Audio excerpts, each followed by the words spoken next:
네. 오랜만이지요?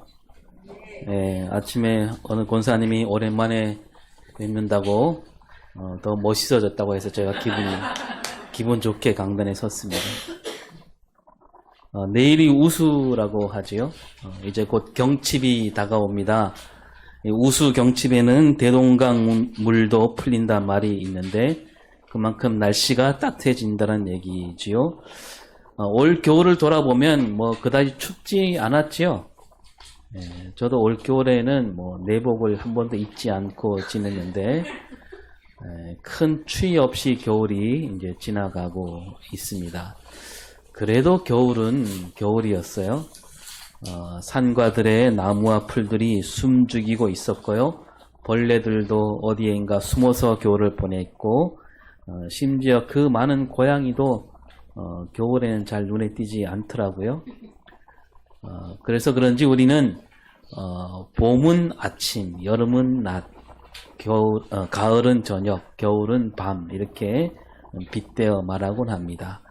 또 봄은 생명이라면 겨울은 죽음이다 이렇게 말하기도 하지요. 웬만한 사람들이라면 겨울은 빨리 지나가기를 바랍니다. 그래서 월동이란 말이 있잖아요. 월동, 겨울나기라는 뜻입니다. 겨울을 잘 넘어가도록 이것저것 챙겨야 한다. 월동 준비, 겨울을 견디며 지날 수 있도록 우리가 김장도 하고 뭐 옛날에는 산에서 나무를 가져다가 장작을 만들고 그랬지요. 그런데 뭐 월동이란 말은 있지만 월춘, 뭐 월하, 월추 이런 말은 없습니다. 그만큼 겨울이 힘들다는 얘기고 모진 세월을 말할 때도 겨울에 빗대어 말합니다. 집 없는 사람들, 가난한 사람들 아무래도 여름보다는 겨울을 지나가기가 더 어렵겠지요. 그래서 이런 시가 있던데요. 제목이 그 겨울의 시입니다. 문풍쥐 우는 겨울밤이면 윗목 물그릇에 살얼음이 어는데 할머니는 이불 속에서 어린 나를 품어 안고 몇 번이고 혼잣말로 중얼거리시네. 오늘 밤 장터의 거지들은 괜찮을란가? 소금 창고 옆 문둥이는 얼어 죽지 않을란가? 뒷산의 노루토끼들은 굶어 죽지 않을란가? 아, 나는 지상에서 가장 아름다운 시낭송을 들으며 잠이 들곤 했었네. 이처럼 겨울은 많은 사람, 아니 사람뿐만 아니라 많은 생명이 견디기 힘든 날들이라고 할 수 있겠지요. 이제 그 겨울이 지나고 봄이 다가오고 있습니다. 겨울은 고통과 고난을 안고 지나가고 있으며 이제 생명과 소망이 움트는 봄이 다가오고 있습니다. 오늘 사순절 첫째 주일인데요. 사순절 무슨 뜻이라고 했습니까? 사순절 해마다 우리가 함께 나눴지요. 부활절이 오기까지 며칠? 40일을 사순절이라고 하는데 지난주 수요일부터 40일을 세면 부활절이 된다라고 할 수 있는데 그러면 2월 14일이 지난 수요일 40일을 세면 언제가 됩니까? 40일 세면 손꼽아 세면 3월 25일이 됩니다. 그러면 3월 25일이 부활절일까요? 아니죠. 부활절은 며칠? 3월 31일입니다. 2월 31일부터 40일 세면 3월 25일인데 그럼 왜 3월 31일이 부활절일까요? 예, 이 사순절에 주일은 들어가지 않기 때문이라고 했습니다. 주일은 무슨 날이냐면 언제나 주님께서 다시 사신 날을 기리는 날이기 때문에 주일은 사순절에 들어가지 않지요. 따라서 사순절 하면 어떻게 말해야 되냐면 사순절이 언제냐 물어보면 부활절 전 주일을 뺀 40일 이렇게 해야 딱 맞는 말이겠지요. 다시 해볼까요? 사순절 뭐라고요? 부활절 전 주일을 뺀 40일. 예, 부활절 전 주일을 뺀 40일. 그러면 부활절을 어떻게 정한다고 했지요? 성탄절은 뭐 늘 변함없이 언제나 12월 25일 그날이 무슨 요일이건 간에 12월 25일은 성탄절인데 부활절은 해마다 달라지지요. 작년 2023년도 부활절은 4월 9일로 알고 있는데 올해는 3월 31일. 왜 이렇게 달라지겠습니까? 부활절을 정할 때 두 가지를 본다 그랬습니다. 하나는 춘분, 또 하나는 보름달. 춘분은 보통 양력 3월 21일인데 올해는 춘분이 3월 20일. 올해 2월이 양력으로 29일까지 있어서 다른 해와 달리 3월 20일이 춘분인데 이 춘분이 지나고 첫 번째 보름달이 뜨는 날, 그러니까 음력으로 2월 15일, 양력으로는 3월 24일이 됩니다. 이 날이 지나고 처음으로 맞이하는 주일, 그날이 부활절이다라는 거예요. 그러니까 춘분이 지나고 보름달이 뜨고 그 보름달이 뜬 다음에 오는 주일, 그날이 부활절이에요. 그 3월 24일이 이제 주일인데 보름달이 뜨는 날이, 그래서 그 주일을 지나고 그 다음 주일이 바로 3월 31일. 그래서 올해는 3월 31일이 부활절이 된다. 여러 차례 말씀드렸지요.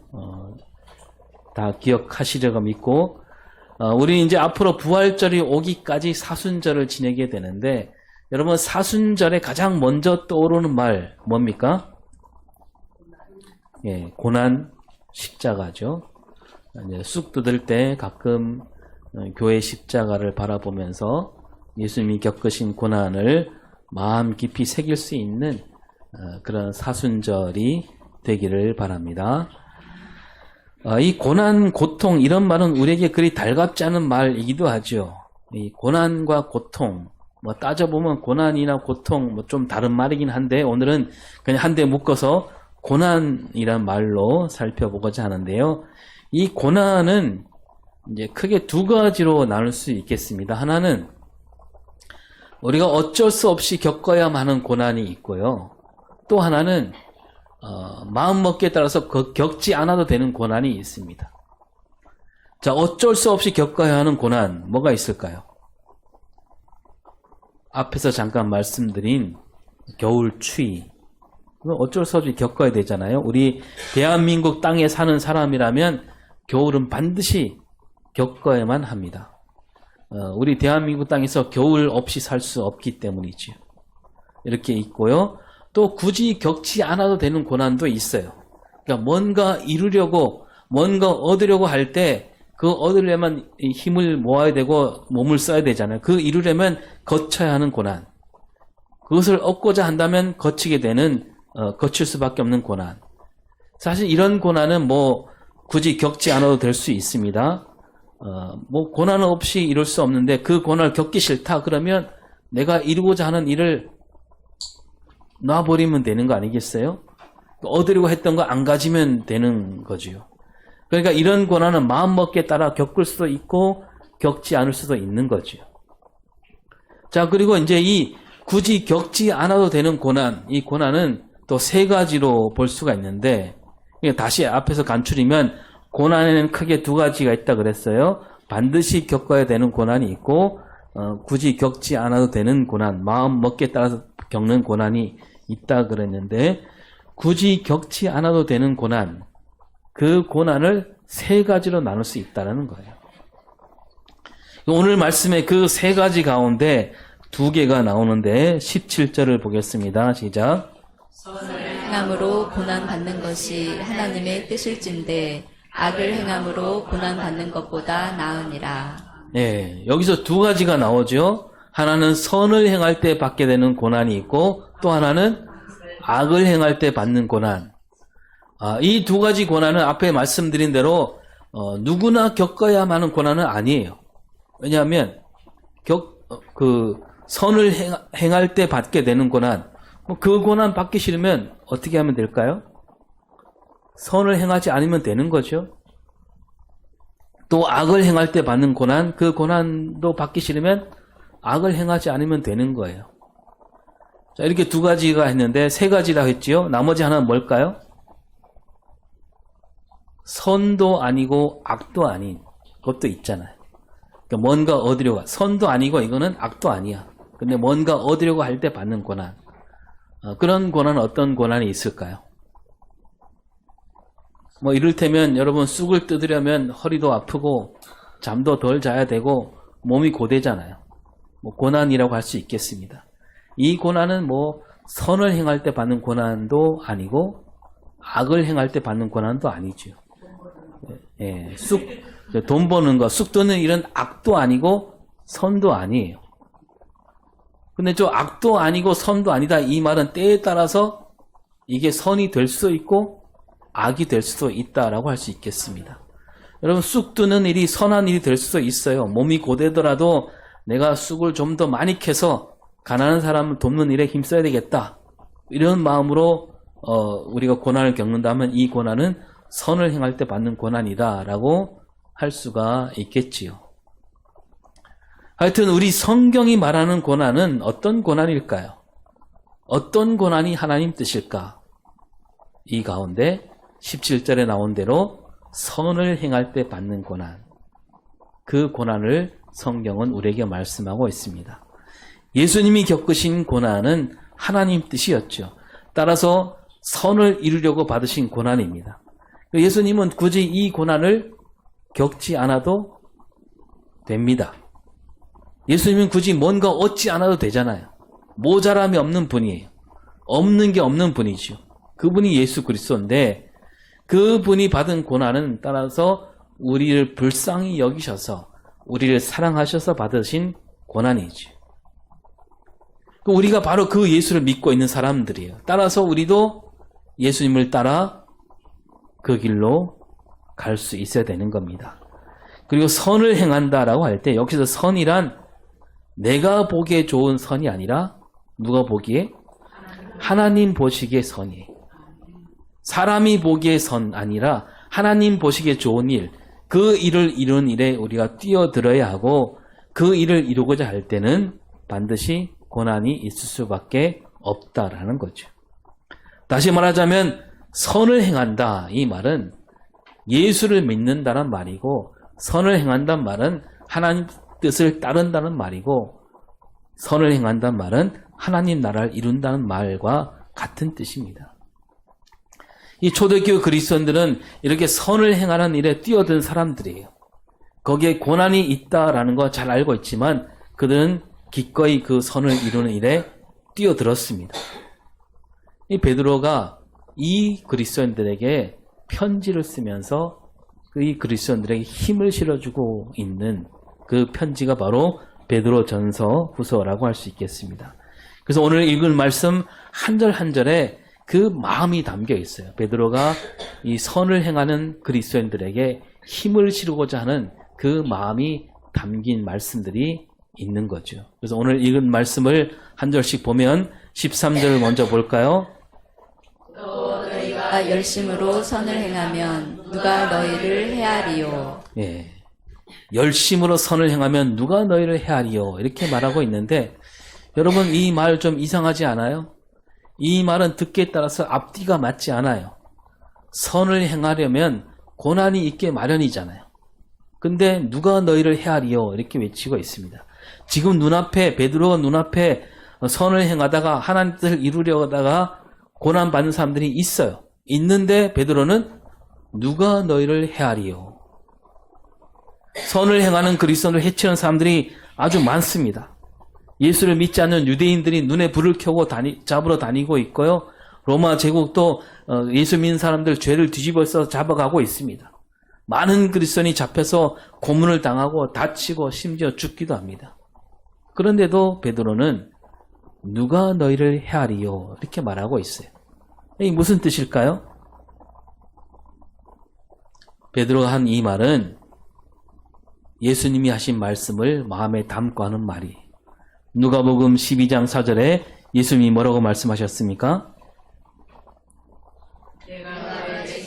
너희에게 말하노니 몸을 죽이고 그 후에는 능히 더 못하는 자들을 두려워하지 말라. 예, 몸을 죽이고 그 후에는 아무것도 못하는 자들을 두려워하지 말라. 그리스도인들이 선을 행하다가 저 악한 자들에게 고난을 받고 설사 생명을 잃는다 해도 그들이 할 수 있는 일은 거기까지밖에 아니다. 더 이상 손을 댈 수 없다는 거죠. 그 뒤에는 아무것도 할 수 없으리라. 이런 뜻으로 누가 너희를 헤아리요 라고 외치고 있습니다. 그 뒤에는 누가 손을 봐주십니까? 하나님께서. 예수님이 몸으로 보여주셨지요. 저들이 십자가에 매달아 목숨을 끊었지만 그 뒤에 그들은 아무것도 할 수 없었어요. 하나님께서 다시 살리셨습니다. 그래서 이런 뜻을 담아서 우리가 이렇게 찬양을 부를 수 있는 거죠. 우리가 어릴 때 자주 불렀던 찬양이죠. 한번 불러볼까요? 시작. 예수 이름으로 예수 이름으로 승리를 얻었네. 예수 이름으로 예수 이름으로 승리를 얻었네. 할렐루야. 예수 이름으로 나갈 때 우리 앞에 누가 서리요. 예수 이름으로 나갈 때 승리를 얻었네. 예. 그러니까 예수 이름으로 선을 행할 때 우리를 막아는 서는 이들이 있습니다. 그러나 그들은 우리를 어쩌지 못한다는 거예요. 그래서 겉으로 볼 때는, 그 당시 겉으로 볼 때는 예수 믿는 사람들이 지는 것처럼 보이는데, 그러나 마지막은 우리가 이기게 되어 있다. 그런 찬양이죠. 베드로가 하는 말이 그 말이에요. 예수 이름으로 선을 행할 때 누구도 우리를 해하지 못하리라. 우리가 이런 믿음으로 오늘도 우리가 예수 이름으로 선을 행하는 그런 복된 날들이 되기를 바랍니다. 14절을 볼까요?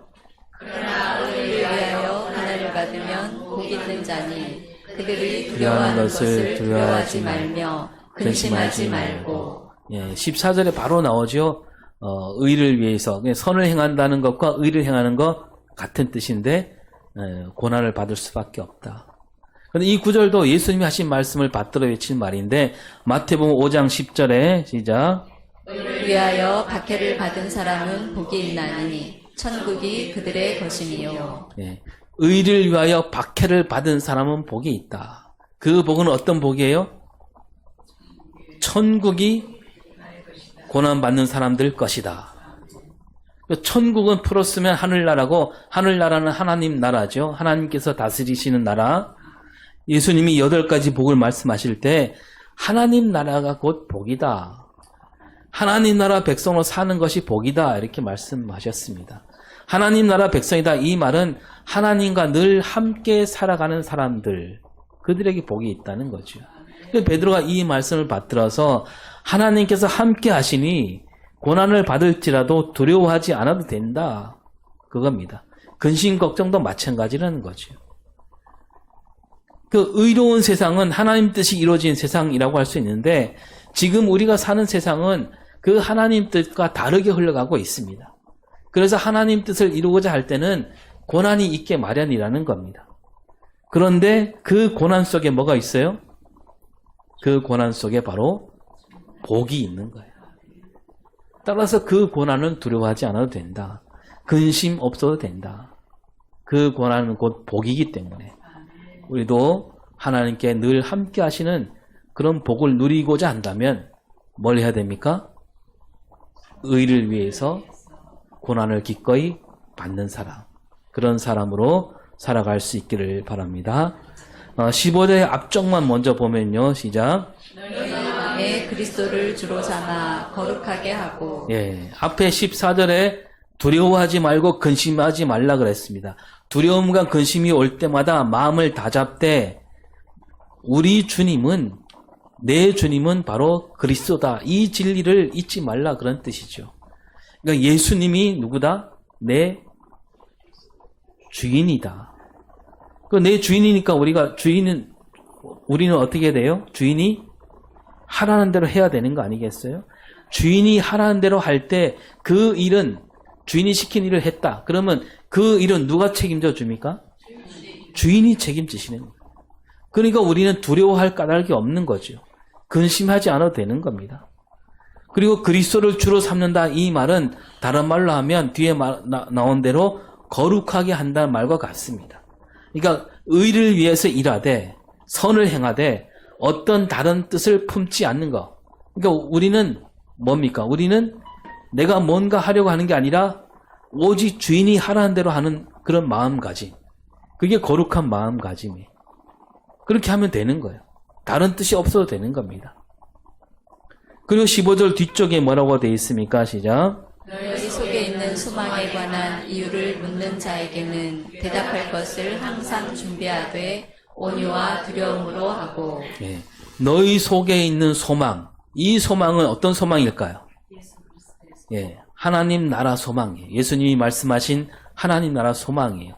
하나님 나라가 반드시 이루어지리라 그런 소망이죠. 근데 그런 소망을 갖고 있을 때 사람들이 묻습니다. 야, 세상이 이렇게 엉망인데 예수 믿는 사람들 다 잡아가는데 정말로 이 땅에 하나님 나라가 이루어지겠느냐? 그렇게 묻는 사람들이 있다는 거죠. 언젠가도 이런 노래를 알려드렸는데요. 뭐 유행가긴 한데 참 의미가 있는 노래예요. 세상을 너무나 모른다고 나보고 그대는 얘기하지. 조금은 걱정된 눈빛으로 조금은 미안한 웃음으로. 그러니까 하나님 나라가 이루어지리라 이런 소망을 가진 우리에게 사람들이 그렇게 말한다는 거예요. 야, 너 세상을 너무나 모르는 거 아니냐. 세상 물정을 너무도 몰라도 너무도 모른다. 이 어딜 봐서 여기 하나님 나라가 이루어지겠느냐. 그런 꿈 깨라. 꿈 깨고 네 앞가림이나 해라. 이렇게 말하는 사람들이 있잖아요. 있지 않습니까? 그럴 때 우리는 어떻게 되느냐? 대답할 말이 있어야 된다는 겁니다. 우리가 찬찬히 대꾸할 수 있어야 됩니다. 어떻게? 온유와 두려움으로. 온유는 뭐예요? 부드럽게, 따뜻하고 부드럽게. 그러니까 막 싸우듯이 말하지 말고 막 대들지 말고 맞서지 말고 부드럽게 말하는 거죠. 또 두려움으로. 이 말은 뭐냐면 또 함부로 말하지 말라는 겁니다. 조심스럽게 하라는 거죠. 그러니까 사람들이 우리에게 야, 너 세상을 너무나 모른다. 이런 세상이 어떻게 하나님 나라가 오겠느냐라고 할 때 우리는 어떻게 대답해야 될까? 아까 그 노래로 빗대어 말하자면 그래, 아마 난 세상을 모를지도 몰라. 내가 모른 채 세상을 이렇게 먼 길을 떠났어. 하지만 나는 후회 없다. 내가 바라는 것은 오직 하나님 나라다. 대답할 것을 항상 준비하라. 이 말은 하나님 나라 소망을 가지되 그저 뭐 밑도 끝도 없는 그런 소망이 아니라 뚜렷한 소망을 가지라 그런 뜻입니다. 여러분은 하나님 나라를 이 땅에 이룰 수 있다 이런 소신이 있지요? 있다고 믿습니다. 여러분 이런 소신이 있는 사람은 세상을 따라가지 않아요. 사람들이 묻겠죠. 아니 지금 예배 드릴 시간에 저 올라가서 쑥 한 줌이라도 더 뜯어야지 왜 그러고 있느냐. 그래갖고 언제 이런 생활에서 벗어날 수 있겠느냐. 그럴 때 우리는 뭐라고 해야 됩니까?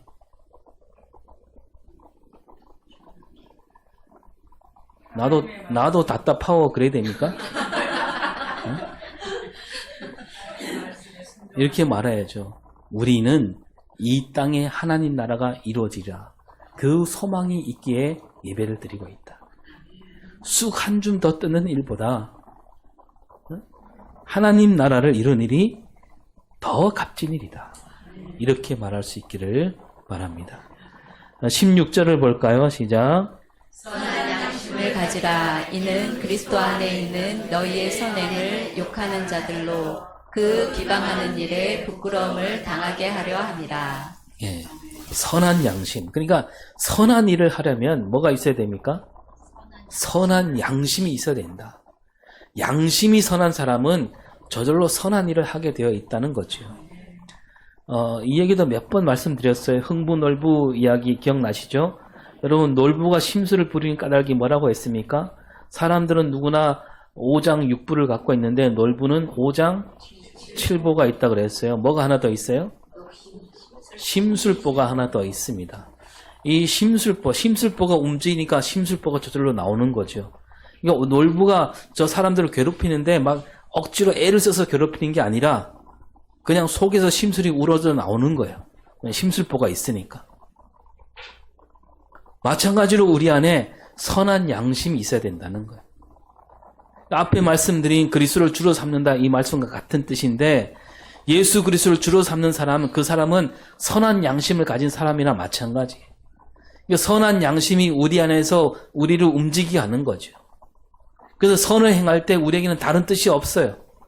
뭐냐면 왜냐하면 내 안에 선한 양심이 그렇게 하도록 만들기 때문이죠. 여러분 예수님이 비유로 말씀하신 그 선한 사마리아 사람 그 사람에게 선한 양심이 있는 거예요. 그 양심이 그 사람을 움직인 거예요. 강도 만나 쓰러진 사람을 보고 그냥 지나칠 수 없는 거예요. 내가 저 사람을 도와줘야 내가 나중에 뭔가 이득이 있겠지. 그런 마음으로 한 거 아니에요. 그 안에 선한 양심이 그 사람을 다가가게 만든 겁니다. 우리가 착하다라는 말을 잘못 쓸 때가 많은데 순하다와 착하다를 같은 뜻으로 쓰기도 하고요. 여러분 저는 이제 착하다는 말 많이 들었는데 사실은 그게 아니라 좀 순한 거예요. 순한 거와 착하고 다른 거예요. 얌전하다를 착하다를 같은 뜻으로 쓰기도 합니다. 그럼 여러분 다른 거예요 전혀. 착하다 선하다 이 말은 착한 일을 하는 사람, 선한 일을 하는 사람, 그런 사람을 보고 착하다 선하다 하는 거예요. 착한 사람, 선한 사람은 그 몸을 움직여서 착한 일을 하는 거예요. 여러분 강도 만난 사람을 보고도 그냥 지나친 제사장이나 레위인 이 사람들이 순한 사람일 수 있습니다. 얌전한 사람일 수는 있어요. 마음이 여린 사람일 수 있는 거죠. 그러나 그 사람들은 착한 사람이 아닌 거죠. 선한 사람이 아니에요. 말하자면 그 안에 그들에게는 선한 양심이 없는 사람들이에요. 여러분 우리 안에 선한 양심이 있는지 착한 양심이 있는지 늘 살펴보길 바랍니다. 지나가다가 저 초등학생이 고등학생에게 맞고 있는데 그냥 모른 척하고 지나간다면 그 사람은 순한 사람일지언정 착한 사람이 아닌 거예요. 얌전한 사람일지 몰라도 선한 사람이라 할 수 없는 겁니다. 그리고 이 선한 일을 하는 사람에게 어떤 사람들이 손가락질 할 수 있습니다. 저 선한 일을 하는 거 봤을 때 뭔가 속셈이 있겠지. 뭐 얻으려고 하는 거 아닌가. 사람들은 자기도 다 그러니까 누구나 다 그렇다 생각하는 겁니다. 겉으로 착한 척하는 사람, 선한 척하는 사람, 그런 사람에게는 뭔가 속셈이 있겠지요. 그런 사람들은 뭐 손가락질 받아 마땅합니다. 그러나 우리 그리스도인들은 선한 양심으로 사는 사람이어야 된다는 겁니다. 우리가 어떤 다른 뜻을 품지 않고 오직 선한 양심에 따라 살 때 처음엔 그 사람들이 우리를 욕하던 사람들이 우리더러 착한 척하지 말라, 뭐 선한 척한다 이런 사람들이 나중에 비로소 자기들이 했던 말에 부끄러워하게 되는 그런 삶을 살 수 있어야 된다는 겁니다. 다시 말씀드리지만 선한 양심으로 사는 사람, 그 사람 앞에서는 우리를 욕하던 사람들조차도 부끄러움을 당하게 된다. 정말로 깨끗한 마음, 거룩한 마음, 선한 양심으로 사는 사람, 그 삶은 반드시 드러나게 되어 있다는 겁니다. 예수 믿는 사람들은 다른 말로 하면 선한 양심을 가진 사람들이다. 이 선한 양심을 잃지 않는 저와 여러분이 될 수 있기를 바랍니다. 앞에 읽었지만 17절을 다시 봅니다. 시작. 선을 행함으로 고난받는 것이 하나님의 뜻일진데 악을 행함으로 고난받는 것보다 나으니라. 예. 이 베드로가 썼던 그 시대는 선을 행함으로 고난을 받게 되어 있습니다. 세상이 악하기 때문이죠. 하나님대로 살고자 하면 그 시대는 뻔히 보여요. 이렇게 살다가는 어려움을 겪을 수밖에 없다. 고난을 겪을 수밖에 없다. 그래도 우리는 그렇게 살도록 힘써야 한다라고 외치고 있습니다. 왜냐하면 그것이 누구 뜻? 하나님 뜻이니까. 앞에서 선한 양심을 가지라고 했는데 따지고 보면 우리 안에 벌써 선한 양심이 있었던 거예요. 하나님께서 일찍이 우리를 만드실 때 어떻게 만드셨습니까? 우리 안에 뭘 넣어주셨어요? 하나님 형상을 심어주셨어요. 그 형상이 곧 선한 양심이죠. 그런데 우리가 지은 죄가 그 선한 양심을 가리고 있었던 거예요. 덮고 있었던 겁니다. 예수님께서 우리 죄를 위해서 십자가에 달리셨는데 우리 안에 있는 하나님 형상, 그 선한 양심을 일깨우시려고 주님은 죽음으로 걸어가신 거예요. 그 주님께서 죽음에서 다시 살아나실 때 우리 안에 있던 선한 양심도 깨어나게 된 겁니다. 십자가 고난이 우리 죄를 걷어치웠으니까 그 죄가 가리고 있던 선한 양심이 드러나게 된 겁니다. 예수님이 다시 살아나실 때 죽었던 선한 양심도 다시 살아난 거예요. 이제 성령께서 도우셔서 그 선한 양심으로 살아가도록 우리를 이끄시고 계십니다. 그래서 여러분 이렇게 말할 수 있어요. 성령 충만하다, 이 말은 곧 선한 양심으로 산다는 말과 똑같은 말이에요. 우리 힘으로는 어렵지만 성령께서 도우십니다. 말할 수 없는 탄식으로 우리 선한 양심을 일깨우고 있습니다. 우리는 그 양심에 귀를 기울이며 살아가면 되는 거죠. 세상을 보면 악한 일에도 힘쓰고 애쓰는 이들이 정말 많아요. 악한 짓을 꾸미고자 땀 흘리는 이들도 많습니다. 그래서 세상에는 악이 넘치고 있지요.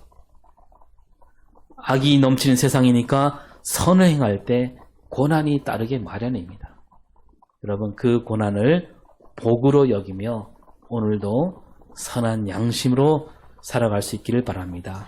하나님께서 베푸신 그 선한 뜻이 가득 넘치게 되는 그날까지 선한 일을 이루어가는 저와 여러분이 될 수 있기를 바랍니다. 기도하겠습니다. 하나님, 우리가 오직 그리스도를 주로 삼고 선한 양심으로 선한 일에 앞장서는 우리 삶이 되게 하여 주시옵소서. 그래서 선으로 악을 이기는 우리 삶이 되게 하시고 고난이 있을지라도 그 고난 가운데 있는 복을 붙잡는 우리 삶이 되게 하여 주시옵소서. 감사드리며 예수님 이름으로 기도합니다. 아멘.